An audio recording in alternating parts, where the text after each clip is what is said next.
from this Villa crowd. And why wouldn't you be? What a way to end the game. What was that feeling like when you saw that hit the back of the net, Emmy? Incredible because this team, I think the last couple of weeks we showed some character. Some games coming from behind in the games. The other night in Brentford was really tough, and the team showed an incredible character as well as to fight, to come back the game. And today, against the top team in the table, we did it again. So we fight until the last minute, the last second. So it's a really, really incredible win. Matty, what a win. How big does that feel, beating Arsenal here? Yeah, fantastic. I think, obviously, we knew it was going to be a really demanding game. But I think we were fantastic, and the crowd here today helped us through right at the end. And honestly, yeah, that was the craziest I've ever been. But now, so happy, for this man as well. Yeah. Feels like ages ago that you actually put Villa in front. But how much did you want to exploit that space that Arsenal gave you in that first half? No, yeah, it's what we spoke about, to be fair. In the first half as well, having John a little bit more inside and then me on the overlap. And there was a chance I had right before as well that I maybe could have done a bit better. But yeah, I just saw it and I hit it first time. It was nice. Great goal.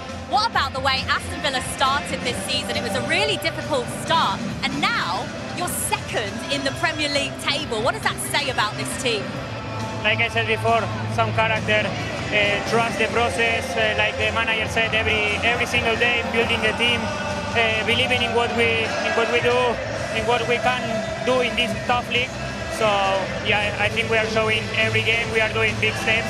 So we need to continue this work, and we have many good games ahead. The crowd seems so up for it today. What can Villa achieve this season? Anything. Obviously, we've got to take it game by game, and just keep working hard and taking it in our stride. But at the minute, we're on a great run. But we know it's not even Christmas yet, so we have to keep being demanding, keep being consistent, and then we'll see where it takes us. Well done, both of you. Congratulations. Thank you very much. It must have felt. Martin Keown has joined us as well. Disappointing for you, Martin, but where did that rank as part of games that you've seen this season? Well, look, it's difficult for me as I've got a foot in both camps, but I'm an Arsenal man, so you wanted to see that. But if it was the spoils were shared, then that'd have been a nice day out. But credit to Buendía coming off the bench. He's played a lot recently. He'd have been really disappointed, and he found the finish. And as Arsenal were queuing up to clear it, there were Villa players queuing up to put it in the back of the net, and it was kind of like an amazing finish to this game. And not an easy one when you've got so much of you in the game. I'll be honest. I'm just talking professionally to Ali about when he does Rangers, when I do Arsenal. You love the club, and obviously Villa as well. So you're happy for the Villa fans in the end, but that's a sickening way for Arsenal to lose this epic game. And this is what the Premier League gives us now. They just didn't give up, though, Villa, no, he stuck with it, Buendía. You see, like, even when he goes on, he keeps it alive, which first and foremost, but then he gets up quickly, gets to his feet quickly, then composes himself, and in a pressure moment just comes up with the goods. Brilliant finish. He's been absolutely vital for them as well this season, Ali. It's been quite a resurgence from him. Oh, brilliant. If I could just comment on the finish as well, lads, and I didn't recognise it until I saw it there. He lifts it because there's two defenders coming in, and if he just hits it, there's every chance they'll block. So he actually lifts it, which is the right thing to do, and it goes into the roof of the net. Yeah, great. I mean, both substitutes scoring when they come on. Lindsay, I just thought it was a brilliant game of football. Watch. You can have another look, watch this, watch. There. See? Over the two legs. He lifts it over the two legs, which is brilliant, because if he just hits it, Lindsay, it gets blocked. So he's got the awareness when all that madness is going on around him, just to lift it. Excellent. Loved his perseverance as well. Yeah, like I say, kept it alive. He had the first shot, he didn't get his head down, and he kept it alive. He was on the floor, he got himself back up, then to compose yourself and finish in the manner he did was brilliant. It's not good for Martin, but is it good for the Premier League, that result? Well, yeah, I mean, you don't want them running away with it. We've pulled them back in now. Listen, we want a race as tight and as long as possible, I think. So it was a good result for football. It was a brilliant game, honest to goodness. I genuinely thought Villa probably just deserved to be ahead at half-time. I did. And then I thought Arsenal came out second half and were excellent. I mean, we've got to look at that goal as well. It's a brilliant goal. I think it's Rice, the Worley Park, wins it. Odegaard's pass is perfect, but the touch that Saka takes from outside his left foot's magnificent. They're back in it, one each. And then I thought Arsenal were dominant. I thought they might go on and win the game. But to be fair, Villa come back into it, and I thought towards the end of the game, Villa were the team that were looking more likely to score. There was so many high-quality chances, Martin, weren't there, throughout? Good saves as well. Well, in that first half, Ollie Watkins had a couple of really good opportunities, and Raya was magnificent and up to the task. And it seemed that Calafiori going into the midfield didn't really help Eze on the wing, where you wanted Eze in a central position, and maybe the overlap should have come down the line. So you looked at that and thought, OK, it's not really set up. The manager obviously looked at it, made wholesale changes at the half-time, and I thought Arsenal then started to control it, but they credit Villa, to be fair. They got back into it, and then, you know, the Villa fans will feel they deserve that. I've just been given all sorts of abuse, by the way, by the Villa fans that came through. But I bet you took it well, Martin. It doesn't mean Arsenal can't win the league. Martin, there's nothing worse than getting ignored. You're not wrong. It doesn't mean they can't win the league, of course, but how damaging is it mentally, do you think? Well, this is where you got to recover. It's Wolves in the Premier League next. They play Bruges on Wednesday. They're top of the league in the Champions League, top of the Premier League. So you dust yourself off. It's how you react to adversity, and they'll see this as a major blow. This is a difficult place to come to. It's a fortress. They've lost one game here this season, one last season, so we know how difficult that is. It can happen. There's been a succession of away games back to back, difficult fixtures, and they nearly got through it. So look, I thought today you just could see a little bit Gabriel, Saliba, you missed them a little bit in some of these duels. The physicality from set pieces, it's, you know, normally they score from a corner. So look, I think they'll welcome people back, but you have to applaud some of the jobs that some of these guys have had to do when they've hardly really featured for Arsenal, certainly in the central defence position. Will it make doubts creep in, though? I don't think so. I think there's plenty of teams who will come to Villa Park and come unstuck. It doesn't matter who you are. I think, you know, this Arsenal side have been the best team in the league this season. They've come here and they've got beat by the last kick of the game. It was no disgrace. I thought they were in the game at times. They created chances. When they get the two centre-halves back fit, I still think they're the team to beat. Do you know what it is, Lindsay? It's a disappointment. It's nothing more than that. You know, you're in the game. It's not. They've had a good period. Great victory in the North London derby. Terrific second-half performance against Bayern Munich. A point away at Chelsea. I don't think point away at Chelsea a disaster, and obviously the win home game against Brentford. That's a sore one, right? It's nothing more than that. We're looking for things that I don't think are there.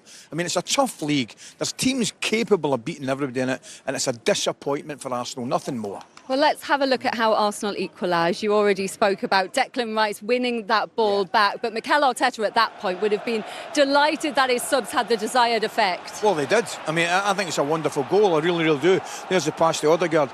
And the timing of this pass and the touch, this wee touch there, that's a beautiful touch from Saka with the outside of his left foot that just creates that little yard of space so he can get to the byline, cut it across. Just allows Saka, doesn't it, just to travel, just another pace forward, and he just gets the space. Look, that little delay, he's in, and then it's into. Once it's in that area there, it could go anywhere. And then there's that man Trossard, who really from the bench is remarkable. The statistics that he's got since he's been at the football club is an immense signing for Arsenal.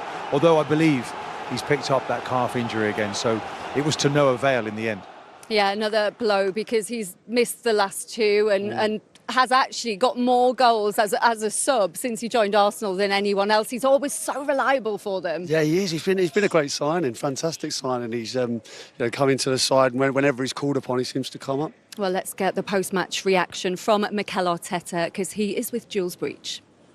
Mikel, a real sucker punch to lose the game with near enough the last kick of it. How do you sum up the match we've just seen out there? Yeah, in the manner that it happened at the end, obviously, really difficult to take. In the first half we had moments. Obviously, had the best chance after, I think it's a foul on Ricky that Watkins goes through. After that, we started to control the game and had some good situations. You are always on the edge, especially when you don't manage the ball well when you regain it, and we didn't do that very well in the first half. And in the second half, we started really well, scored the ball. We were very dominant. But then we had periods that, again, the same issue appeared, and then we couldn't have the dominance, and we allowed certain open spaces. We gave 2 balls away ourselves to the opponent that could have cost us the game before actually the goal. And then the last kick of the game, we had the chance with Declan puts the ball across for Noni and Victor. We don't score. Goal kick long, second ball, clear the ball, individual action, a lot of chaos inside the box, and you end up losing it. So it is painful. In the second half particularly, it seemed quite difficult for either side to get any sustained control. Why do you think that was? Well, I think it's the manner that we play, the quality that's on the pitch, and the moment somebody beats his own man and a duel, the space is open.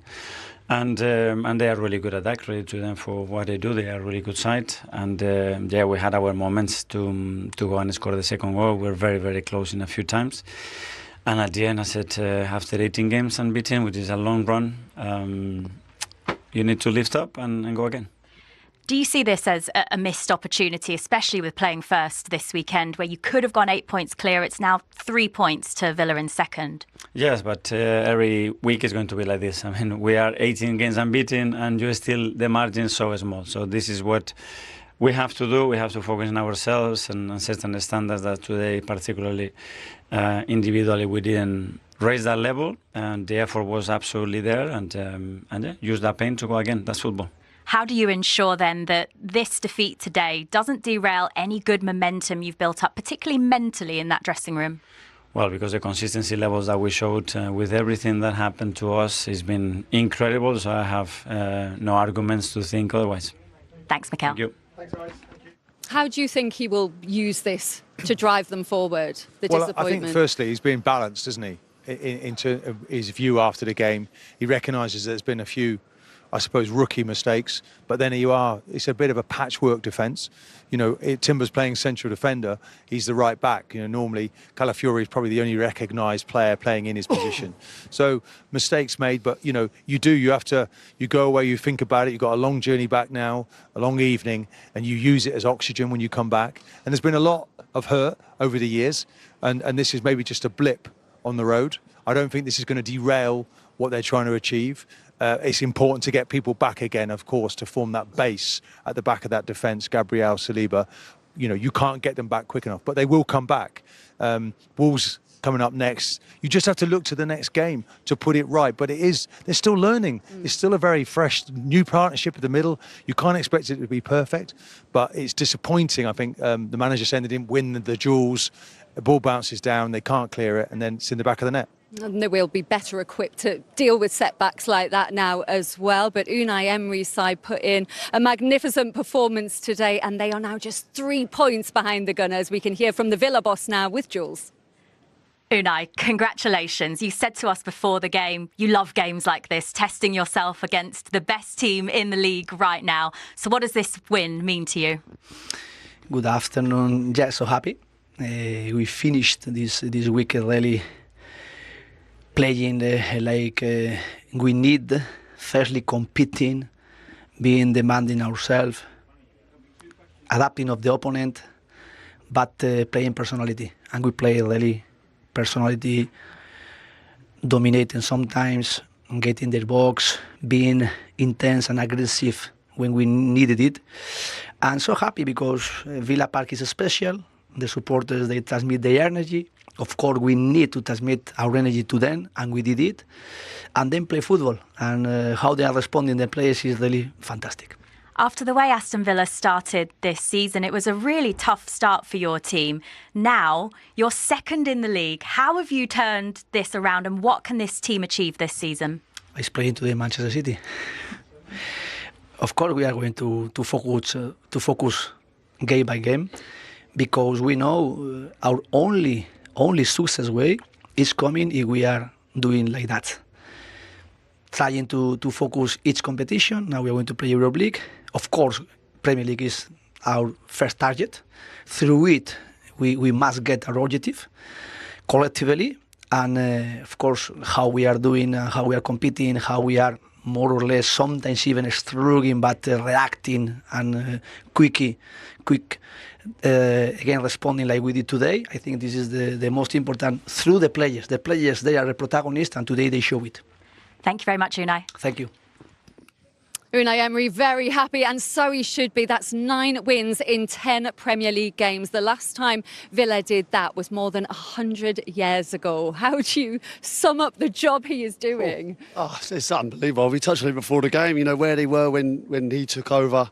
Bottom 3, you know, he took them into what looked like a consistent European team now. Villa Park, he made it a fortress again. It's a difficult place to come. They're hard to beat. I look at the midfield there, they get through so much work. worker. McGinn does such a good job in there as well, and Tielemans was making them tick. Rodgers off the left, you know, and Watkins, you know, was causing a lot of trouble in the first half. They've got the basis of something really special here. I'll tell you who looked lively when he came on as well. The other substitute, Marlon, I thought looked really lively, sharp, a different kind of proposition than what Watkins would give the two substitutes. So no, I thought substitutions were great. You need that